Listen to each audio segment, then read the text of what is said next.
فساد، جھگڑا، لڑائی، ڈنکے، یہ ہمیں سننے کو ملتا ہے۔ اور جناب ہر مولوی کہتا ہے ہم سچے ہیں۔ بھائی میرے تحمل مزاجی کے ساتھ آپ میری بات کو سنیں۔ دیکھیں، 4 مکتبہ فکر کے لوگ، 4 مسلک پاکستان کے اندر، چونکہ ہمیں کسی اور کے ساتھ کوئی بات کرنے کی ضرورت نہیں، ہم پاکستان کے اندر جو اکثریت کے ساتھ 4 ہیں، وہ ایک بریلوی ہے، اہل سنت سنی ہے، ایک دیوبندی ہے، ایک اہل حدیث ہے، اور چوتھے اہل تشیع ہے۔ یہ 4 ہیں۔ اب یہ نوبت، اور چاروں کی ظاہری بات ہے، اہل سنت بریلویوں کی بھی مساجد ہے، دیوبندیوں کی مسجدیں ہیں، اہل حدیثوں کی مسجدیں ہیں، اور جو اہل تشیع ہے ان کی امام بارگاہیں۔ اب یہاں پہ عوام تھوڑا سا غور و فکر کرے کہ ان چاروں میں سے سب پہلے نمبر پر تو ہم نے انتخاب کرنا ہے کہ ہم کس مسجد میں جا رہے ہیں۔ 3 مسجدوں کا ذکر کیا اور ایک امام بارگاہ کا ذکر کیا۔ یہ جانے والے پہ ڈیپینڈ کرتا ہے کہ میں کدھر جا رہا ہوں۔ اب مثال کے طور پہ پچھلے دنوں میں مسجد کے اندر درس حدیث فقہ کا درس دیتے ہوئے، میں چونکہ فجر کے بعد درس قرآن اکثر مساجد کے اندر ہوتا ہے، تو میں بھی فجر کے بعد درس قرآن دیتا ہوں، اور عصر کی نماز کے بعد روزانہ ڈیلی بیسس پہ نہیں، تقریباً ہفتے میں 2-3 دن جو ہے وہ میری کوشش ہوتی ہے، یا اس سے ہٹ کر اگر میں وہ نماز پڑھنے والے جو نمازی ہیں، اگر ان کے اندر کوئی ایسی صورتحال مجھے نظر آئے کہ نہیں یار اصلاح کرنے کی ضرورت ہے، تو میں بے شک وہ مسئلہ ابھی چند دن آگے جا کے بیان کرنے والا ہو، میں موقع کی مناسبت کے ساتھ اگر کسی کو دیکھتا ہوں، دیکھے بھائی یہ دین ہے سیکھنے کے لیے۔ اگر ہم نے پڑھا ہے، ہمیں پڑھ کر غرور نہیں ہے، اگر کوئی سیکھ لے گا اسے سیکھ کر غرور نہیں ہونا چاہیے۔ ہم پڑھتے ہیں، ہم لوگوں کو بتائیں، ہمیں اللہ کا شکر ادا کرنا چاہیے کہ اللہ تو نے ہمیں من یرید اللہ بہ خیرا یفقہہ فی الدین کے تحت اللہ تو نے ہمیں شان عطا فرمائی ہے، ہم تیرے دین کی سر بلندی کے لیے تیرے دین کے کام آئے، اللہ ہماری زبان پہ ہمیشہ حق کو جاری رکھنا۔ ہم بیان کر کے متکبر نہ بنے، اور سننے والوں کو اگر سمجھ آ جائے تو وہ سننے کے بعد جناب وہ اپنا انداز میں نہ اپنائے، جس طرح جناب اکثر اوقات لوگ کرتے ہیں۔ تو میں فقہ کا درس دے رہا تھا نماز کے مسائل کے متعلق، جہاں سے مجھے یہ محسوس ہوا کہ نہیں بھائی اس پر کوئی نہ کوئی عوام کے سامنے پیغام جانا چاہیے کہ اکثر عوام شش و پنج کا شکار کیوں ہے۔ تو میں فقہ کا درس دیتے ہوئے چند مسائل میں نے بیان کیے 3-4، اس میں سے ایک میں آپ کے سامنے عرض کر دیتا ہوں۔ تو میں نے مسئلہ بیان کیا کہ جب امام جماعت کروا رہا ہو تو جماعت کرواتے جب پیچھے سے کوئی بندہ آ کر ملتا ہے امام کے ساتھ، تو آخر کے اندر یہ نماز کے اندر جو کمیاں کوتاہیاں ہیں اس پہ میں ایک الگ سے ویڈیو بناؤں گا۔ اب ہوا کیا کہ میں نے کہا کہ جب امام کے ساتھ ملتا ہے تو السلام علیکم کہہ کے جب امام نماز سے باہر آتا ہے اور پیچھے ساتھی کی جو 2-3-4 رکعتیں رہ جاتی ہیں، 2 رہ گئی، 3 رہ گئی یا 1 رہ گئی، اب اس نے امام سے جدا ہو کر اٹھنا ہے۔ تو میں نے کہا کہ بھائی آپ جو ہے وہ جب امام دائیں طرف السلام علیکم کہے گا آپ نے تب نہیں اٹھنا، جب امام بائیں طرف السلام علیکم کہنا شروع کرے، جب السلام علیکم کی آواز آئے آپ نے تب اٹھنا ہے۔ اس کی وجہ ہو سکتا ہے امام نے دائیں طرف سلام پھیر کر سجدہ سہو کرنا ہو۔ یہ اصل اس موضوع کی وجہ سے میری جب السلام علیکم کہتے ہوئے دائیں طرف نظر اٹھی تو ابھی میں السلام علیکم کہہ رہا تھا کہ دائیں طرف 1-2 نمازی تھے وہ کھڑے ہو گئے۔ تو اس بنیاد پر اور بعد میں مسئلہ بیان کرتے ہوئے بعد میں باقی والی رکعتیں کیسے پڑھنی ہے اس پر جو ہے وہ میں بات کر رہا تھا کہ ایک ہمارے نمازی وہ سارے محبت والے ہوتے ہیں، ان میں سے ایک درمیان میں بول کر کہنے لگا جی آپ یہ مسئلہ جو ہے نا ایسے بیان کر رہے ہیں، یہ مسئلہ بیان اس طرح نہیں ہے بلکہ مسئلے کی نوعیت کچھ اور ہے، یہ مسئلہ آپ غلط بیان کر رہے ہیں۔ تو میں نے بڑی تحمل مزاجی کے ساتھ میں نے اسے اپنے پاس بٹھایا اپنے پاس. میں نے کہا آپ ادھر بیٹھ کے بات نہ کریں, آپ یہاں میرے قریب آ جائیں. تو وہ میرے قریب آ کے بیٹھ گیا, باقی نمازی بیٹھے ہوئے تھے. تو میں نے اسے کہا کہ بھائی دیکھیں, سب سے پہلی بات تو یہ ہے کہ یہ جو روٹین آپ نے اپنائی ہے یہ بالکل غلط ہے, یہ آپ کا انداز بالکل غلط ہے. لیکن آپ ہمارے بزرگ ہیں, کوئی بات نہیں, میں آپ کو کوشش کروں گا سیٹسفائی کرنے کی کہ آپ بالکل مطمئن ہو کے اٹھیں کیونکہ جو میں بات کر رہا ہوں. اب یہاں پہ لوگوں کے لیے بھی لمحہ فکر ہے, اگر آپ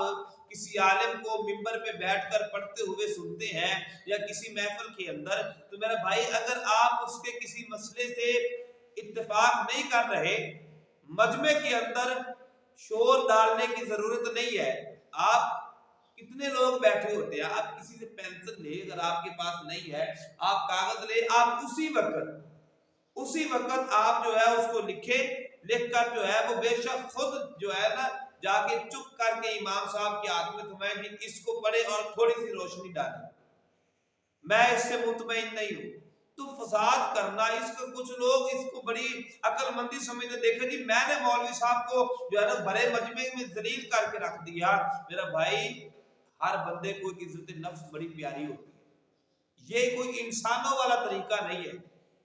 اگر کوئی کمی کوتاہی ہو گئی ہے تو یا تو جب محفل مکمل ہو کہتے حضرت صاحب تھوڑی سی اس پہ روشنی ڈالنا, میری سمجھ میں نہیں بات آئی, یہ بھی ایک الگ بات ہے. وہ جو چٹھی والا ہے نا وہ بڑا بہترین ہے. اگر آپ کو خود لکھنا نہیں آتا آپ کسی کو بول دو, وہ لکھ کر جو ہے وہ امام صاحب کو جو واعظ ہے جو مبلغ ہے اس کو جو ہے نا وہ کہے جی جناب یہ آپ اس پہ تھوڑی سی روشنی ڈالیں. تو جب اس نے مجھے کہا, میں نے کہا پہلی بات تو یہ ہے کہ یہ بات بالکل ایک عجیب ہے کہ دوران گفتگو کسی کو ٹوکنا نہیں چاہیے. پہلے نمبر پہ چلے آپ نے ٹوک لیا ہے, اب میں آپ کو تھوڑا سا یہ سارا ماحول سمجھاتا ہوں کہ اصل وجہ لوگوں کے ذہن کے اندر یہ بات کیوں بیٹھی ہے کہ جناب مسجدوں کے اندر صرف اور صرف فساد پھیلایا جاتا ہے, مسجدوں کے اندر فرقہ واریت پھیلائی جاتی ہے. اب 4 مسالک کا ذکر میں نے آپ کے سامنے کیا اور میں اہل سنت بریلوی ہوں, اب بندے کو میں نے مطمئن کیسے کیا؟ وہ کہنے لگا جی میرے پاس کتابیں ہیں, میرے پاس جناب کتابیں ہیں, میں جو ہے نا وہ اپنے اس طرح میں پڑھتا رہتا ہوں, اس کے علاوہ علماء کو سنتا رہتا ہوں. تو میں نے کہا بھائی اگر آپ کے پاس کتابیں ہیں, آپ تو پیچھے کھڑے ہو کر پڑھتے ہیں, تو آپ کے پاس کتابیں ہیں, میں تو اللہ کے فضل سے آگے کھڑے ہو کر پڑھاتا ہوں اور میں منبر پہ کھڑے ہو کے بات کرتا ہوں, آپ پیچھے کھڑے ہو کر پڑھتے ہیں تو آپ کے پاس کتابیں ہیں, میں آگے کھڑے ہو کر پڑھاتا ہوں, میری ذمہ داری ہے کہ میرے پاس کتابیں نہیں ہوگی اور میں یہ کتابیں دکھانے کا قائل بھی نہیں ہوں. ہاں جی میں بالکل اس معاملے کے اندر میرا ایک پورا جو ہے وہ میں پورا ڈٹا ہوا ہوں اس بات پر, اور علماء کو بھی چاہیے. اکثر اوقات ہم کوئی مسئلہ بیان کریں جی کتاب دکھاؤ, جی کیوں بھائی ہم کتاب کیوں دکھائیں؟ اگر آپ ہمارے مسئلے سے مطمئن نہیں ہیں آپ آئیں کہیں جی ہم مطمئن نہیں ہیں. ایک تو ہم کتابیں خریدتے ہیں بازار سے اور پیسے لگا کر ہم خرید کر جناب وہ لوگوں کو مسئلے بتاتے ہیں. میرے پاس اگر کوئی پوچھنے آ جائے نا محبت کے ساتھ پوچھے وہ الگ بات ہے, اگر کوئی بالفرض جناب انتشار پھیلانے کی غرض سے پوچھے تو میں اس کو جو کہتا ہوں نا, میں کہتا ہوں بھائی آپ ایسے کرو کاپی پینسل لے کے آؤ, میں آپ کو بتا دوں. تو کاپی پینسل لے کے آ جاتا, چونکہ کتابیں تو ہمارے پاس موجود ہوتی ہیں. اب میں کیا کرتا ہوں, میں اس کو کتاب کا نام بھی لکھ دیتا ہوں, مکتبے کا نام بھی لکھ دیتا ہوں, لکھنے والے مولوی کا نام بھی لکھ دیتا ہوں, یا جس نے بھی لکھی ہو, کوئی پروفیسر ہو, کوئی مذہبی اسکالر ہو, کوئی بھی ہو, میں کہتا ہوں کہ جناب یہ کتاب ہے, آپ بازار سے لے کے آ جاؤ, میں اس کتاب سے یہ والا مسئلہ آپ کو نکال کے دے دوں گا. ایک تو ہم کتابیں پڑھیں, اوپر سے پیسے خرچ کریں, اور اگر کوئی مسئلہ محفل میں بیان کرے تو اکثر میں پوچھتے ہیں جناب دکھاؤ جی, کہا کئی مولوی پریشان ہو جاتے ہیں. میرے یوٹیوب پہ ایک تقریر سنی کسی بندے نے,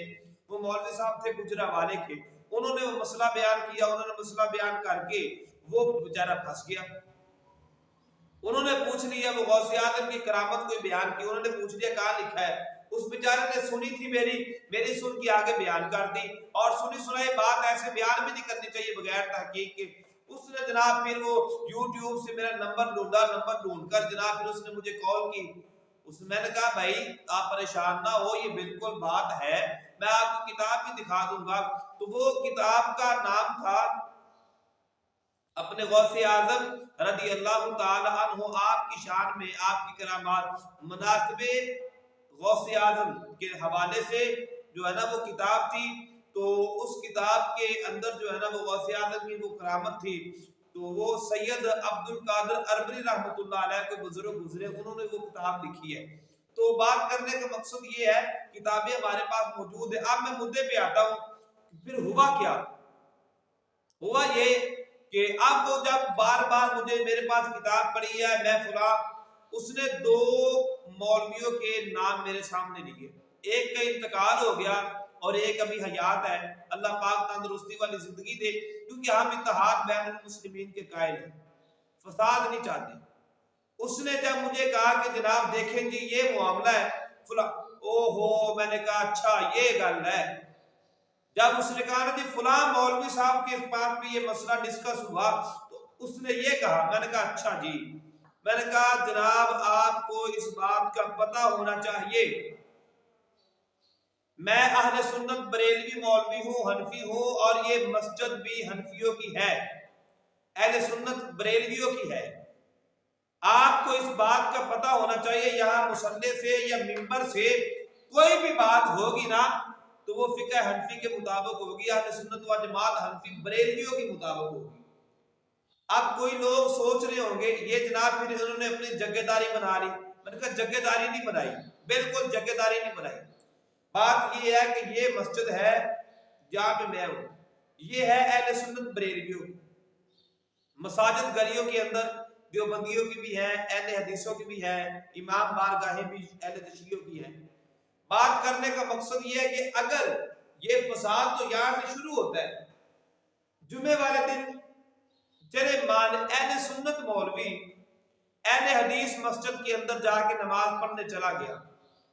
پہلی بات تو یہ ہے کہ اگر وہ چلا گیا ہے اسے بڑے پن کا مظاہرہ کرنا چاہیے، آرام سے بیٹھ کر گفتگو سنے، اور گفتگو بھی کسی لیمٹ تک۔ بالفرض اگر وہ میلاد نہیں مناتے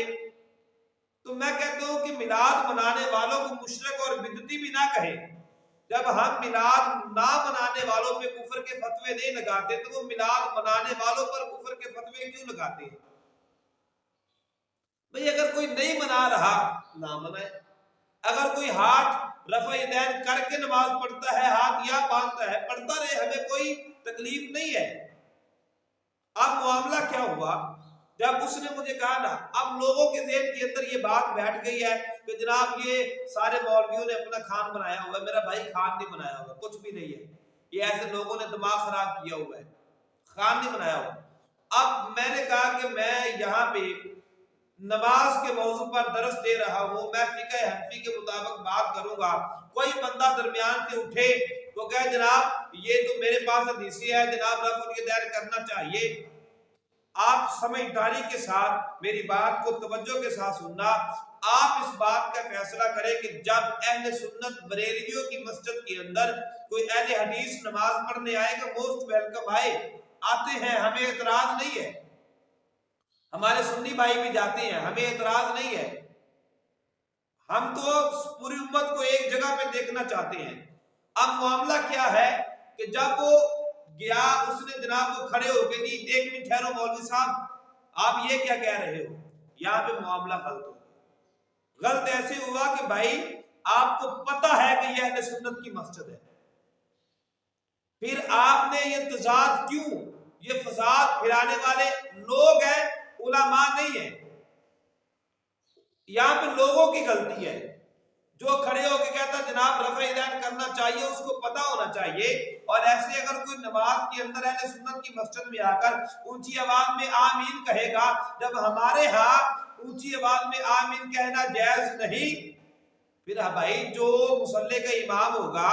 وہ یہ تو کہے گا نا نماز کے بعد بھائی آپ بے شک نماز پڑھے مگر ایسا آواز میں آمین کہے، وجہ ہمارے ہاں جائز نہیں۔ اور اگر وہ اس بات پہ ڈٹا رہے جی میں کہوں گا، پھر بتاؤ فساد کون کر رہے ہیں؟ ایسے ہی ہم الصلوۃ والسلام علیہ یا رسول اللہ پڑھتے ہیں، کوئی ہمارا بھائی اہل حدیثوں کی مسجد میں، دیوبندیوں کی مسجد میں چلے جاتا ہے، اور وہ جا کے جناب وہاں پہ کہتا ہے کہ جناب میں نے اذان پڑھنی ہے، وہ کہیں کہ جی بسم اللہ آئے، جی پڑھے، جی بسم اللہ، اچھی بات ہے، مولوی تو پڑھے تو الگ بات ہے، بھئی دنیا دار بندہ اگر اذان پڑھے تو اس سے اچھی بات کیا ہے؟ وہ کہے جی میں اذان پڑھوں گا مگر الصلوۃ والسلام پڑھ کے پڑھوں گا۔ بھائی الصلوۃ والسلام پڑھنا نہ پڑھنا یہ کوئی فرض واجب تھوڑا ہے۔ آپ نے اگر الصلوۃ والسلام کے ساتھ پڑھنی ہے آپ اہل سنت کی مسجد میں پڑھ لو، آپ بڑے پن کا مظاہرہ کریں، اگر آپ وہاں چلے گئے ہیں اذان پڑھنا چاہتے ہیں تو بھائی جب وہ نہیں پڑھتے تو ہمیں کیا تکلیف ہے، ہم ان کو مجبور کریں نہیں۔ اب یہ اگر وہاں جا کے یہ کرے گا تو پھر فساد تو ہوگا، بدنام پھر مولوی ہوتے ہیں کہ جناب مولوی فساد کرتے ہیں، مولوی فرقہ واریت کرتے ہیں۔ تو اس طرح اگر ایسے کوئی بندہ اہل تشیع کی مجلس میں چلا جائے گا، ہم جناب صحابہ کی عظمت کو بھی ماننے والے ہیں، اہل بیت کی عظمت کو بھی ماننے والے ہیں، اللہ کے ولیوں کی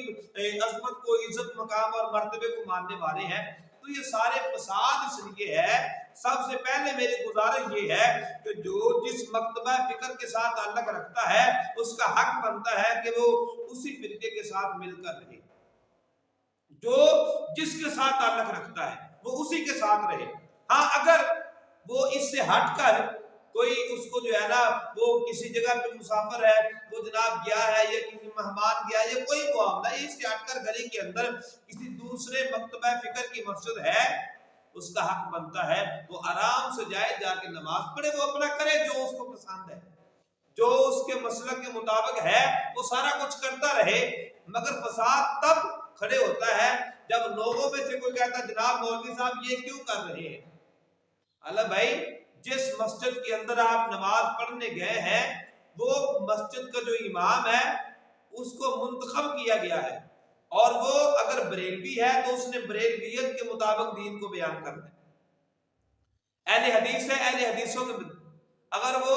دیوبندی ہے دیوبندیوں کے مطابق، اگر وہ اہل تشیع ہے اہل تشیعوں کے مطابق۔ تو بھائی وہ کرنے والا اگر کر رہا ہے، اگر تم وہاں پہ چلے گئے تو تمہیں اگر اس کے مسئلے راز نہیں آ رہے، آپ کا حق بنتا ہے آپ خاموش رہے، آنے سے پہلے سوچنا تھا کہ بھائی میں کدھر جا رہا ہوں، اور اب اگر چلا گیا ہے تو اب ذرا غور و فکر کر آرام سے بیٹھ کر سوچ۔ ہاں اس بات کے اندر میں ایک بات واضح کر دوں آخر کے اندر، بھائی اللہ کے نبی کی شان میں گستاخی برداشت نہیں ہے، وہ اہل سنت کرے، وہ شیعہ کرے، دیوبندی کرے، وہابی کرے، صحابہ کی شان میں گستاخی برداشت نہیں ہے کوئی کرے، اہل بیت کی شان میں گستاخی برداشت نہیں ہے، اللہ کے ولیوں کی توہین برداشت نہیں ہے۔ یعنی عزت والے جو پاک ہستیاں ہیں جن کے سر پہ اللہ نے عزت کا تاج رکھا ہے، ان کی عزت اگر سارے مکتبہ فکر کے لوگ کریں، بھائی جس طرح مرضی نماز پڑھے، کوئی ہاتھ چھوڑ کے پڑھے، ہاتھ باندھ کے پڑھے، کوئی یہاں پہ ہاتھ باندھے، کوئی یہاں پہ ہاتھ باندھے، یہ کوئی مسئلہ نہیں ہے۔ یہ اصل تضاد تب پیدا ہوتا ہے کہ جب جناب کسی مقدس ہستی کی شان میں گستاخی کی جاتی ہے، صحابہ کو برا بھلا کہا جاتا ہے، اہل بیت کو برا بھلا کہا جاتا ہے، اللہ کے ولیوں کو برا بھلا کہا جاتا ہے، نبی کریم صلی اللہ علیہ وسلم کی شان میں گستاخیاں کی جاتی ہیں، معاملہ تب خراب ہوتا ہے۔ تو جب ان مقدس ہستیوں کی شان میں گستاخیوں پہ ہم اتحاد نہیں کریں گے، ہاں جی، تب جو غلط ہوگا ہم اسے غلط کہیں گے۔ باقی یہ جو چھوٹے موٹے مسئلے ہیں اس پر بھائی ہم خدا کا واسطہ ہے ہم مولویوں کو معاف کرو، لوگوں کا بھی حق بنتا ہے وہ بھی کچھ اپنا ذہن بنائے اور دیکھیں کہ بھائی ہم کدھر جا رہے ہیں۔ ایسے نہ کہا جائے کہ ہر مسجد کے اندر جناب فرقہ واریت پھیلائی جا رہی ہے، فساد برپا کیا جا رہا ہے، ایسا کچھ نہیں ہے۔ اللہ تعالی ہمیں صحیح معنوں کے اندر حق سمجھنے کی توفیق عطا فرمائے۔